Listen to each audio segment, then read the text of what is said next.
Hey there, everybody. Welcome back to the Freelance Success Framework podcast series. Hey there, Kate. Hello. Hello. Okay, guys, we are going to dig into a topic that we kind of started hinting at in the last episode.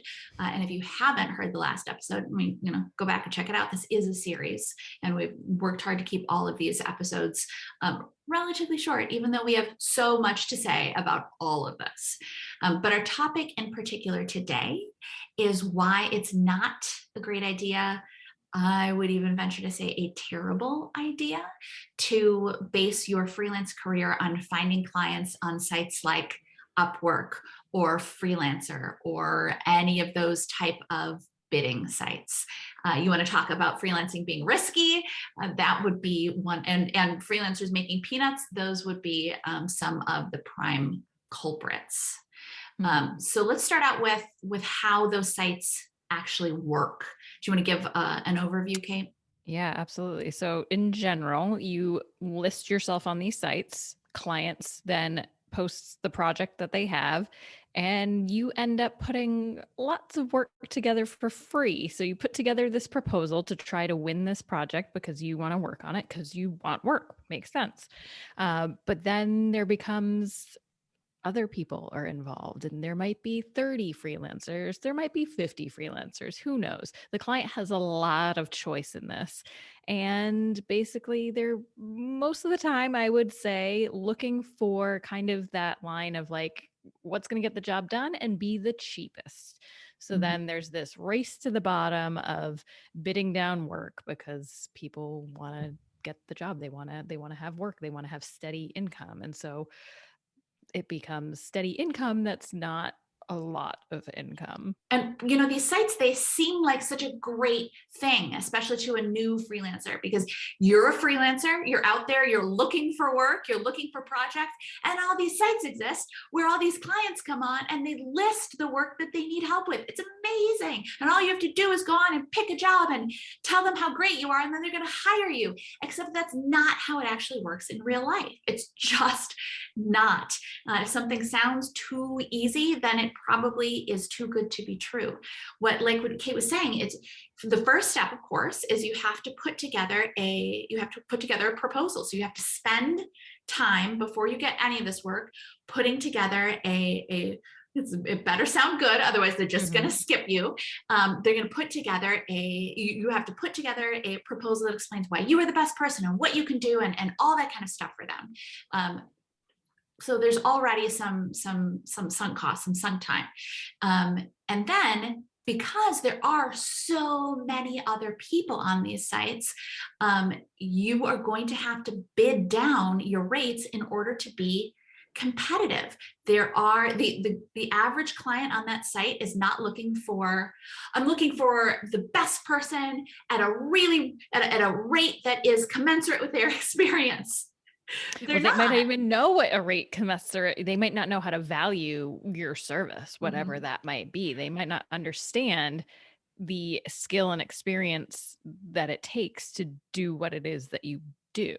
That's a really great point, because clients don't know how to be clients. They're not educated about your particular field. So they may, if you're a search engine marketer and they see people and they see a bunch of people listed for $15 an hour for search engine marketing. Now we know that that's absurd. that they're going to get the quality that they pay for, but they may never realize that they're getting such bad quality work. That we know that is an absurdly low rate. But I guarantee, if you look right now, there are probably people on these sites who are listing search engine marketing services, calling themselves an expert in search engine marketing, and listing it for $15 an hour. So your clients may not actually know what a reasonable rate for a true expert in search engine marketing is. So if you want to land this work from these clients, and again, to Kate's point, when you really think about, the vast majority of clients won't know what a reasonable rate is unless they've already worked with a search engine marketer, in which case then they're going to hire that person back. But anyway, so you're going to have to bid down your rates. So worst case scenario, you end up doing a lot of work, writing proposals, putting yourself out there, and wasting a lot of time when you're not getting work. And you get discouraged and you get frustrated and you think, oh my gosh, the whole freelancing thing isn't even possible.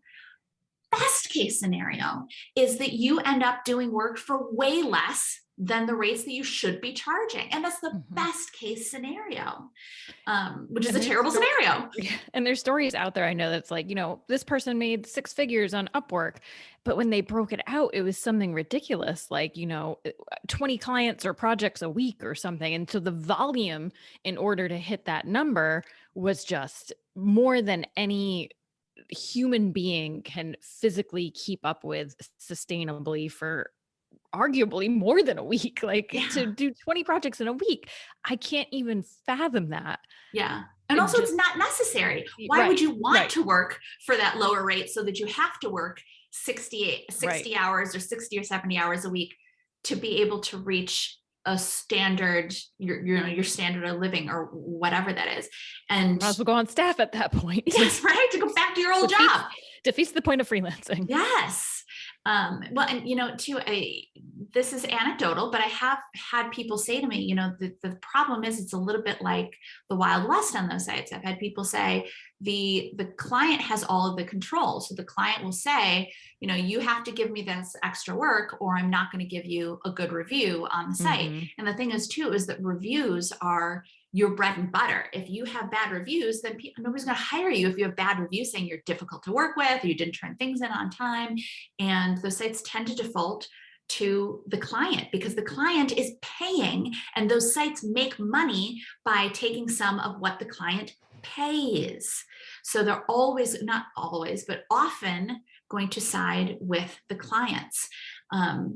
The example I always give is, okay, admittedly, it's a little embarrassing to say it, but a good analogy. It's a good analogy. I used to watch it a lot more when I was younger, but that show, The Bachelor. No matter what you think of it, you probably at least understand the concept, right? There's The Bachelorette as well, but for our purposes, we'll just go with The Bachelor. There's one guy, moderately successful, moderately attractive, and then he is being pursued by, like, I think it's 25, maybe it's 30, but somewhere in there, a lot of very attractive women. And the thing is it's a really fantastic ratio. If you're The Bachelor, life is good. You're in a great place. If you're one of those women, it's a pretty crummy ratio. You have to compete with all of these people. And essentially when you're on a site like Upwork, you're not The Bachelor. You're one of the women. You are competing with 25, 30, 50, 100 other people who also do what you do. And the much better place to be is to be The Bachelor. Instead of it being one project and any number of competitors, instead, when you take charge of your own pitching and finding and landing clients, we'll talk more about pitching and how we teach pitching is very different from, frankly, anybody else I've ever seen teach pitching. But when you are the one who is in charge of you are finding your own opportunities, then it's not a bunch of people and one opportunity. It's one you and any number of opportunities. And like we were saying earlier, you can take a bunch of clients if you want to, you can take a few clients, but it's you deciding, and you're not ceding control. You're not waiting for someone to post a job and then hoping that they choose you. You are going out and reaching out to potential clients, as many as you want to, and then you are deciding what projects you're going to take on and what you have time for and all that kind of thing, and what rates you're working for. The people who are saying, oh, well, freelancers have to work for peanuts. No, if you have a bunch of different projects and you're talking with a bunch of potential clients and one of them wants to pay you peanuts, you say, you know what, thank you so much. I wish you the best of luck with this project, but that's lower than my standard rate, or you give them a price and they say, oh, we can't, that's not in our budget. You ask for their budget and it's way lower than you can do. And you say, I'm so sorry that that's lower than my standard rates, but best of luck.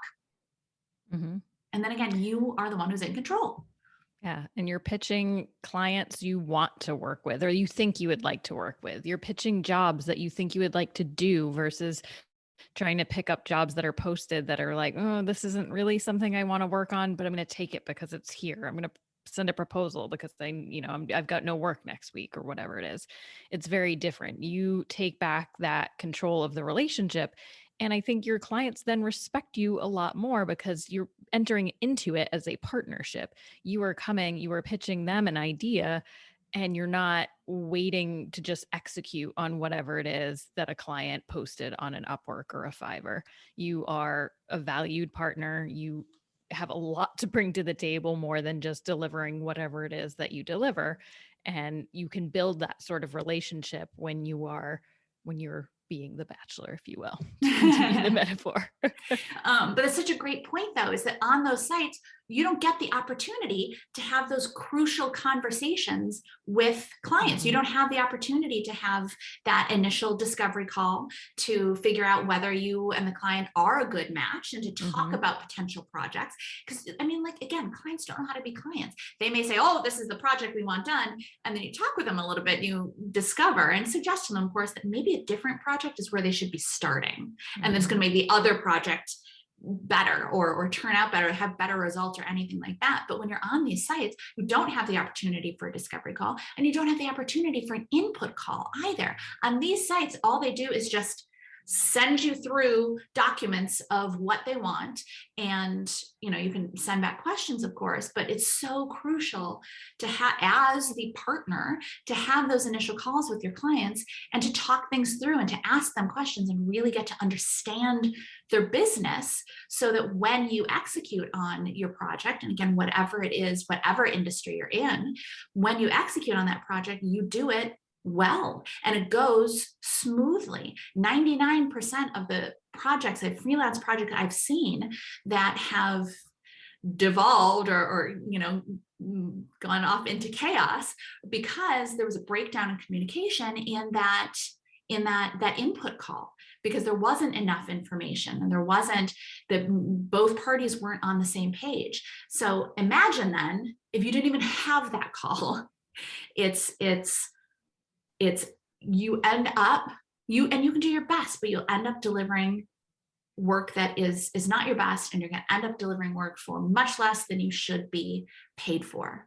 And if you ask me, it seems like the easy way, and that is the hard way. That is absolutely a hard way to try to make a living as a freelancer, to hope that someone's going to post a project, to hope that they choose you, and to accept a lower rate than you should be charging.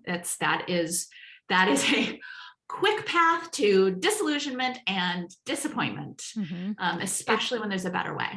Yeah, it's easy because it's a passive way, but then you end up wasting a lot of time. So if you start putting a value on your time and realize how much of your time is going towards things that you aren't actually getting paid for, then you realize it's not actually the easy way. It just feels that way because there's little that you're doing to engage with the client there, besides doing that proposal, which requires, again, a lot of work.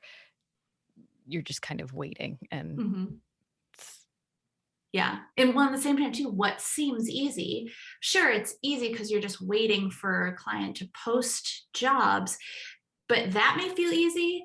The fact that you're sitting at home on your sofa wondering where your next project is coming from, wondering how much money you're going to have for the essentials next month, that part is decidedly not easy.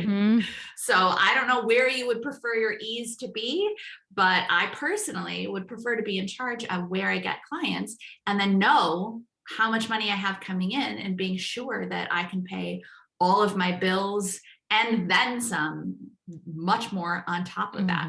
Yeah. And quite frankly, being able to turn down clients and say, you know what, I hopped on a call, and you can usually get a good vibe of whether or not they're going to be someone you want to continue moving forward with, or if they're just wildly chaotic, or if they just really don't have any idea of what they want.